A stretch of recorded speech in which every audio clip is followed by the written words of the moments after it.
Приветствуем зрителей «Миллиард татар». Сегодня мы находимся в одной из самых интересных частей Казани. Это исторический и архитектурный район, это Старая Татарская Слобода. Особо бурное развитие татарской слободы началось после визита императрицы Екатерины II в 1767 году. Именно она сняла все ограничения на строительство каменных мечетей и общественных зданий. Улица Каюма-Насыри изначально называлась Захарьевской, ее переименовали лишь в 1930 году. Такое название она имела благодаря церкви, которая находилась на конце улицы Каюма-Насыри, Елизаветы и Захарии.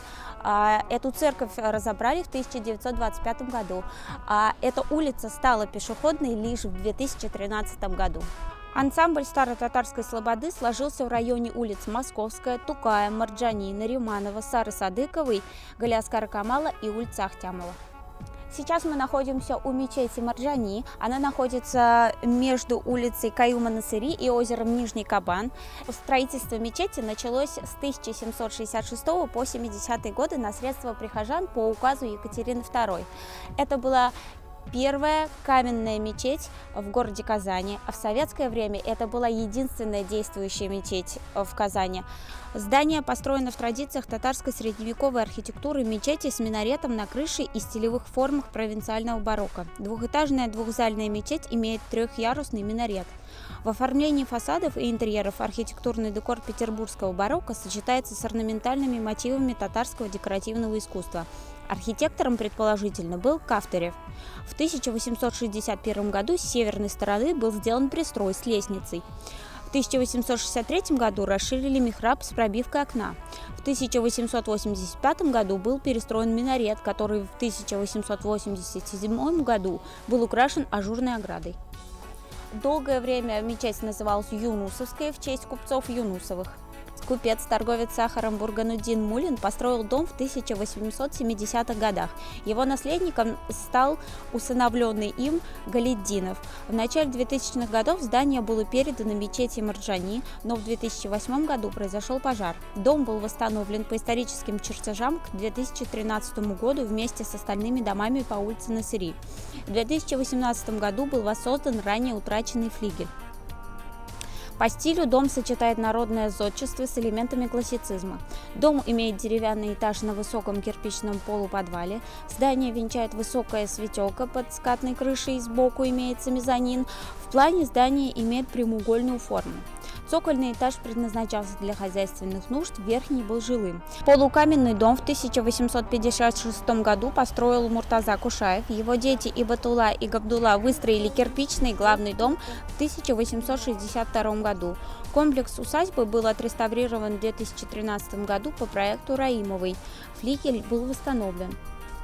Кирпичный главный дом имеет два основных этажа и третий антресольный. Дом выходит на улицу узким фасадом. Сейчас мы находимся на улице Тукая. За мной дом Шамиля. Это самый, пожалуй, известный и красочный дом на этой улице. А сейчас здесь располагается литературный музей Габдуллы Тукая. Изначально этот особняк примерно около 1863 года был построен для купца Ибрагима Апакова. Впоследствии этот особняк он подарил как свадебный подарок своей дочери и ее мужу. В 1902 году этот особняк очень сильно пострадал от пожара. В 1903 году его перестраивали, затем перепродавали. Музей Тукая, известного татарского поэта, собственно, здесь сделали, когда отмечали 100 лет со дня рождения великого поэта. Это мадресе Мухаммадия, оно основано в 1882 году, и, как ни странно, само одноэтажное кирпичное здание было достроено в 1883 году. Его основателем является татарский религиозный деятель Галимжан Баруди. Впоследствии здание было настроено вторым и третьим этажом. В 1901 году рядом возвели такое же трехэтажное здание. Одними из самых известных выпускников этого мадресе являются Наки Санбек, Салих Сайдашев, Фатхи Бурнаш и другие. В 1918 году мадресе было разогнано, здание передано организациям. Заново оно открылось лишь в 1993 году. Сейчас мы находимся на улице Парижской коммуны, и здесь, пожалуй, самый известный дом – это дом Каюма Насыри, известного татарского ученого.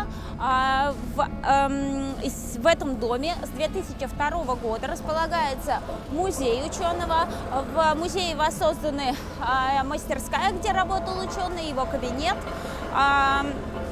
Ученый жил здесь с 1872 и до самой смерти, до 1902 года. Он снимал в этом доме 2 комнаты. Вообще дом принадлежал его родственнику, служителю Галеевской мечети. Этот дом сейчас расположен на том же самом историческом месте. Стоит отметить, что он был утрачен и восстановлен. Восстановление шло как раз с 1991 по 1995 годы.